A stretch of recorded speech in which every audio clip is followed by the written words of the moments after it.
រឿងក្រូចវេទមន្ត3ផ្លែកាលពីព្រេងនាយនៅនគរមួយមានព្រះជាមួយអង្គកំពុងសោយរាជទ្រង់មានព្រះជាបុត្រមួយអង្គដល់វ័យត្រូវអភិសេកទៅហើយតែព្រះអង្គនៅតែមិនទាន់រកបានមហេសីគប់ប្រទេសនៅឡើយថ្ងៃមួយ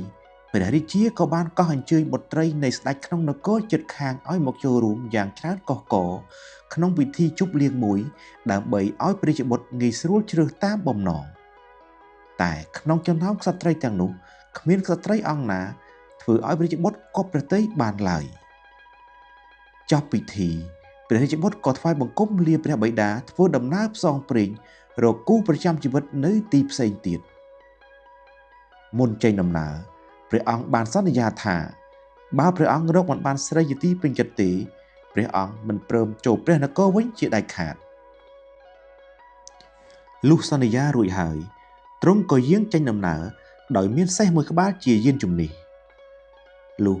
ដល់ជាយព្រៃមួយព្រះអង្គទតឃើញដើមក្រូចមួយដើមមានផ្លែ3ព្រះអង្គក៏បេះផ្លែក្រូចទាំងអស់ដាក់ក្នុងហោប៉ៅទុកសម្រាប់សោយ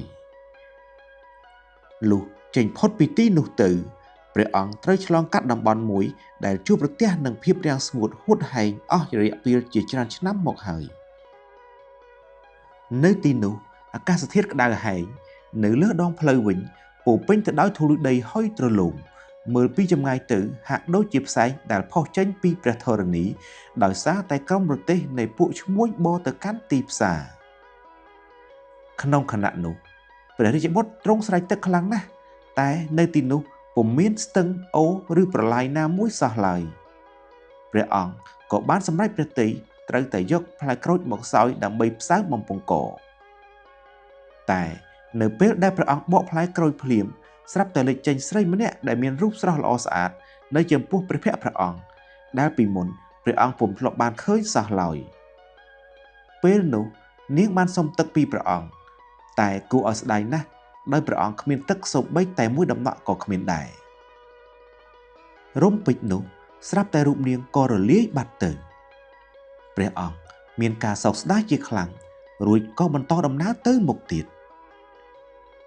លុះធ្វើដំណើរបានយូរបន្តិចព្រះអង្គក៏ស្រែកទឹកទៀតព្រះអង្គសម្រេចចិត្តបកផ្លែក្រូចសោយមួយទៀតពេលនេះស្រាប់តែលេចស្រីម្នាក់ទៀតដែលមានរូបស្រស់ស្អាតខុសប្លែកពីស្រីមុនដោយនាងមានសក់ពណ៌មាសនិងភ្នែកពណ៌ផ្ទៃមេឃព្រះអង្គគប់ព្រះទ័យយ៉ាងខ្លាំងចង់បានជាមហេសីលើកនេះក៏ដូចជាលើកមុនដែរគឺនាងត្រូវការទឹកប៉ុន្តែព្រះអង្គរកទឹកពុំបាននាងទី2នេះក៏រលាយខ្លួនទៅវិញទៀតទៅសោយផ្លែក្រូចបណ្ដើរខំតស៊ូស្វិតស្វាញបន្តដំណើរទៅមុខបណ្ដើរព្រះអង្គគិតថាចាំដល់ពេលទីណាមានទឹកទើបសោយផ្លែក្រូចចុងក្រោយនេះមិនយូរប៉ុន្មានព្រះអង្គក៏បានទៅដល់ជ្រោះមួយដែលមានទឹកថ្លាយងដោយក្តីប្រាថ្នាព្រះអង្គក៏បកផ្លែក្រូចចុងក្រោយសោយលើកនេះក៏ដូចលើកមុនដែរគឺមានស្រីស្រស់ម្នាក់លេចចេញមកហើយពាក្យដែលនាងនិយាយមុនគេគឺទឹកព្រះអង្គបានហុចទឹកឲ្យនាងបរិភោគរួចហើយព្រះអង្គក៏សូមនាងរៀបអភិសេកនាងញញឹមព្រមទាំងថ្លែងអំណរគុណដល់ព្រះអង្គដែលបានជួយនាងឲ្យរួចផុតពីផ្លែក្រូចវេទមន្តនេះនាងនិយាយថានាងត្រូវវេទមន្តរបស់មេធ្មប់ឲ្យនាងនៅជាប់ក្នុងផ្លែក្រូចនេះយូរមកហើយបន្ទាប់មកព្រះអង្គបានរៀបអភិសេកជាមួយនាងហើយឡើងគ្រងរាជសម្បត្តិគ្រប់គ្រងនគរយ៉ាងសុខសាន្តថ្ងៃមួយរឿងអកុសលមួយបានកើតឡើងមេធ្មប់ដែលតាមយាយីនាងបានលើកដំណឹងនេះក៏ខ្លាញ់ខ្លួនធ្វើជាយាយចាស់ម្នាក់ទូលផ្លែក្រូចនិងផ្លែឈើវេទមន្តផ្សេងទៀតយ៉ាងច្រើនមកលក់ឲ្យព្រះនាងនៅពេលដែលព្រះនាងមកជិតវាក៏បានយកខ្សែវេទមន្តគាថារបស់វាមកពាក់លើព្រះសីរសារបស់ម្ចាស់ស្ត្រីភ្លាមនោះព្រះនាងក៏បានខ្លាចខ្លួនជាសត្វលលកសតូចមួយហើយទទះស្លាបហើរចេញតាមបង្អួចទៅកាន់ព្រៃឆ្ងាយបាត់ទៅថ្លែងពីព្រះរាជបុត្រវិញម្ដងថ្ងៃនោះព្រះអង្គយាងទៅបរបាញ់សត្វក្នុងព្រៃដោយពុំបានប្រាប់មហេសីឲ្យដឹងឡើយពេលទៅដល់ក្នុងព្រៃព្រះអង្គទតឃើញសត្វលលកនោះក៏មានព្រះទ័យរីករាយយ៉ាងខ្លាំងហើយគិតថាព្រះអង្គនឹងបាញ់ឬចាប់យកសត្វនេះទៅផ្ញើមហេសី គិតហើយព្រះអង្គលើកធ្នូឡើងតម្រង់ទៅរកលលោកផ្លែព្រួញបានរត់ទៅត្រូវស្លាបរបស់លលោកសត្វលលោកសក៏ធ្លាក់ចុះមកដីព្រះអង្គរើសវាយកមកដាក់ក្នុងទ្រុងមាសហើយយកវាទៅឲ្យមហេសីតែពេលត្រឡប់ទៅដល់ព្រះរាជដំណាក់ព្រះអង្គរកព្រះនាងពុំឃើញសោះការបាត់បង់នេះធ្វើឲ្យព្រះអង្គកើតទុក្ខស្រងេះស្រងោចយ៉ាងខ្លាំងឃើញព្រះអង្គស្រងេះស្រងោចសោកសង្រេងយ៉ាងនេះអ្នកបម្រើទាំងឡាយក៏យាងព្រះអង្គទៅក្រសាលក្នុងសួនស្ថិតក្នុងក្តីទុក្ខព្រួយស្រាប់តែព្រះអង្គនឹកឃើញដល់សត្វលលោកព្រះអង្គក៏យកសត្វលលោកនោះមកដោះលែងមុននឹងលែងព្រះអង្គបានអង្អែលក្បាលលលោកដោយក្តីអាណិតស្រឡាញ់ពេលដែលព្រះអង្គកំពុងតែអង្អែលលលោកនោះព្រះហស្ថព្រះអង្គបានប៉ះនឹងខ្សែតូចមួយ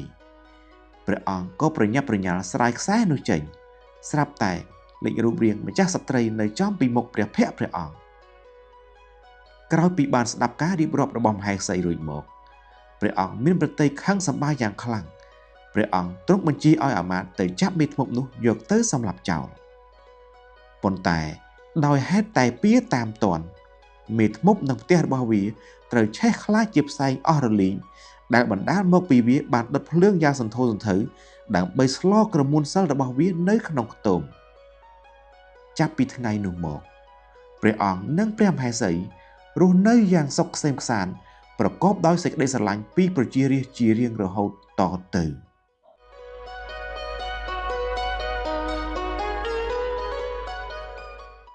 សេចក្តីព្យាយាមនាំឲ្យបានសម្រេចដោយក្តីប្រាថ្នាធ្វើល្អបានល្អធ្វើអាក្រក់បានអាក្រក់